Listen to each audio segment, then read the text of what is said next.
ہم موت سے گھبراتے ہیں، ہم ڈرتے ہیں، میں بھی خوب ڈرا ہوں کیونکہ میں اب تنہا ہوں۔ تنہائی بری چیز ہے، لیکن میرا یہوہ خدا، بائبل مقدس کے اندر لکھا ہے خدا تجھے کبھی یتیم نہ چھوڑے گا۔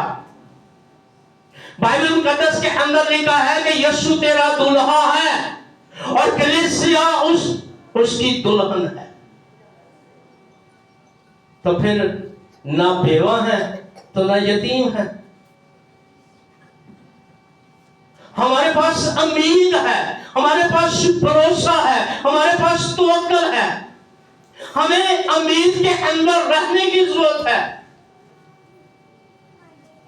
ہمیں امید کے اندر رہنے کی ضرورت ہے،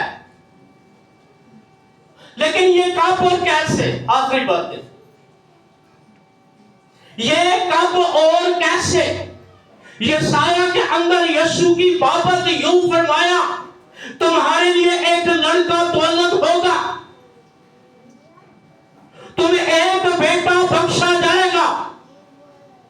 اور جب وقت قریب آیا تو جبرائیل فرشتہ مقدسہ مریم کے پاس آتے ہیں اور مقدسہ مریم سے فرماتے ہیں کہ تو روح القدس کی قدرت سے حاملہ ہوگی، تیرے بیٹا ہوگا اور تو اس کا نام کیا رکھنا؟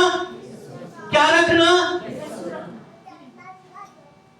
تو اس کا نام یسوع رکھنا، کیونکہ وہی تجھے اس موروثی گناہ سے جو باغ عدن سے چلا رہا ہے اس سے بھی نجات بخشے گا، اور اب جو موجودہ گناہ ہے خدا ان کو بھی بخش دے۔ لیکن اب یہاں پر یہ سوال ہے کہ یہ ہوا کیسے؟ مقدسہ مریم جو انتہائی عزت کے لائق ہے، جن کے سامنے ہر ایک سر خم ہوتا ہے، اب یہ بات شروع ہوئی۔ مقدسہ مریم کہتی ہے یہ کیسے پوسیبل ہے؟ میں مرد سے واقف نہیں، میں مرد کو نہیں جانتی، میری ازدواجی زندگی نہیں ہے، میں ابھی یوسف کے پاس نہیں گئی، میں اس لمحہ کے اندر نہیں گئی جس کے وسیلہ سے اولاد نرینہ پیدا ہوتی ہے، میں ابھی پاک دامن ہوں۔ تو جبرائیل فرشتہ کہتا ہے اس لیے خدا کو پسند آیا اور اس لیے تجھے چنا گیا تاکہ تیرے بیٹا ہو۔ غور طلب جو لفظ ہے اس پر غور کر۔ مقدسہ مریم نے اس کی بات کو رد نہیں کیا، جا وے جا پیڑیا، آج تو میرا بیاہ بھی نہیں ہوا تھا، تو کی کہنا پہ تینوں خیال نہیں آیا ایک جی گل کر دے، کیوں ہے جدی گل کر؟ نہیں، مقدسہ مریم نے کہا غور کیجیے، اس کے بعد ہم دعا کریں گے، میرا ٹائم تقریباً ہو چکا ہے۔ مقدسہ مریم کیا فرماتی؟ جبرائیل فرشتے سے کہا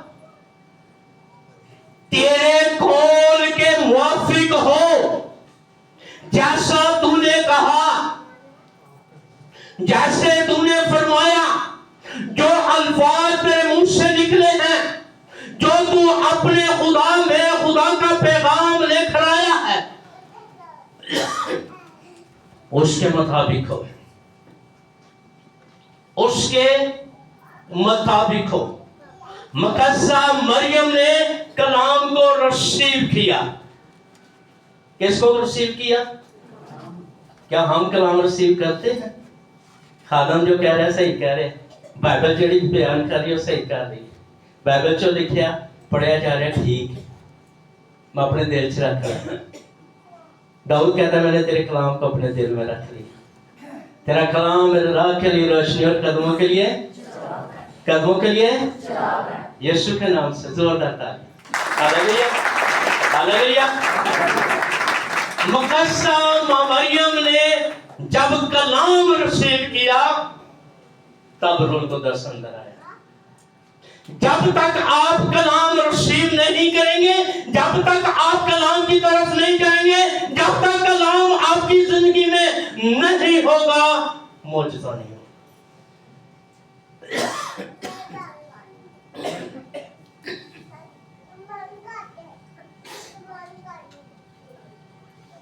اس لیے یسوع نے کہا میری بھیڑیں، اس پر غور کریں، میری، ابلیس کی نہیں، غیر معبودوں کی نہیں، جھوٹ اور فریب کی نہیں، دھوکے بازی کی نہیں، مکاری کی نہیں، لالچ کی نہیں، حسد کی نہیں، تکبر کی روح نہیں، یسوع کی روح۔ وہ فرماتے ہیں میری بھیڑیں میری آواز کو، یہاں پر آواز کی بات ہو، پہچانتی ہے۔ یسوع کہتے ہیں میری بھیڑیں میری آواز کو پہچانتی ہیں۔ آپ کیا خدا کے کلام کو پہچانتے ہیں کہ جو کلام ہو رہے ہیں وہ درست ہے، وہ رائٹ ہے، وہ برحق ہے، یہ صحیح ہے؟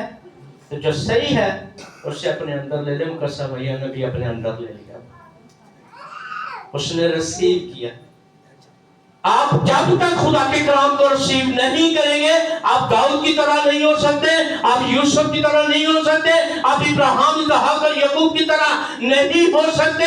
متی 5:48 کے اندر لکھا ہے کامل بنو جیسے تمہارا آسمانی خدا کامل ہے۔ ایسا مزاج رکھو جیسے تمہارے مسیح یسوع کا مزاج۔